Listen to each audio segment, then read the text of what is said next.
वर्ग 3 के सभी विद्यार्थियों के लिए एक बहुत इंपॉर्टेंट अपडेट है। आप सबको इस वीडियो को ध्यान से सुनना है, क्योंकि हो सकता है कि एंड टाइम पे डॉक्यूमेंट वेरिफिकेशन से आप बाहर हो जाए या ज्वाइनिंग आपकी रुक जाए।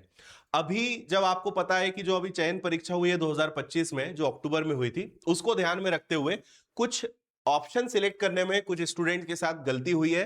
तो क्या पूरा मामला है वो बता देता हूं।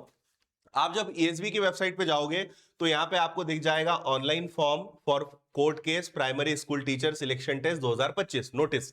इस पर जब आप क्लिक करोगे तो ये आएगा। इन्होंने सारी चीजें लिख दी कि भाई 18 जुलाई से 25 अगस्त तक इसके फॉर्म भरे गए थे।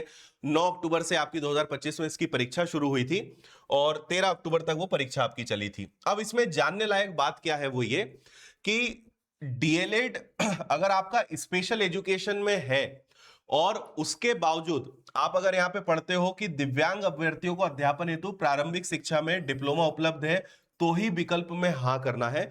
बहुत सारे बच्चों के साथ यह हुआ था कि डीएलएड की डिग्री तो है लेकिन स्पेशल एजुकेशन की डिग्री नहीं है उनके पास, उसके बावजूद उन्होंने हां पर टिक कर दिया था। अगर इसको और स्पष्ट भाषा में कहूं कि अगर आपके पास डीएलएड स्पेशल एजुकेशन की डिग्री है तभी आप स्पेशल किड्स या जो दिव्यांग बच्चे हैं विद्यार्थी उन्हीं को आप पढ़ा सकते हो।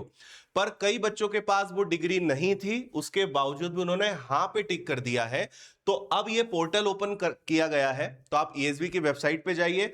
अगर आपके पास डीएलएड स्पेशल एजुकेशन का डिप्लोमा नहीं है और आपने हां पे टिक करा है तो आप जाइए नहीं पे टिक कर दीजिए। बस इतना सा काम आपको करना है। और अगर पहले से नहीं पे टिक करा हुआ है तो कोई दिक्कत नहीं है। और अगर ऐसा भी है कि आपके पास है और आपने नहीं पे टिक करा है तो हां पे कर दीजिए। तो ये एक अपडेट आपको करना है। पोर्टल कुछ दिनों के लिए इन्होंने ओपन करा है, तो आप इस नोटिस को भी अच्छे से पढ़ सकते हो। यहां लिखा हुआ भी है कि भाई 26 दिसंबर से 10 जनवरी तक इन्होंने पोर्टल ओपन कर दिया है। तो ईएसबी की वेबसाइट पे जाइए, हां या ना, अगर गलती हुई है तो उसको आप अपडेट कर दीजिए। अगर ऑलरेडी सही है तो आपको कुछ चेंज करने की जरूरत नहीं है। तो ये एक इंपॉर्टेंट अपडेट है, इसको ध्यान में रखते हुए आप चेंजेस कर दीजिएगा। तो फिलहाल ये नोटिस है जो आपको बताना था। बाकी यही चीज हमने यहां पे लिखी है, शायद आप समझ पाए होंगे। तो ये एक अपडेट था।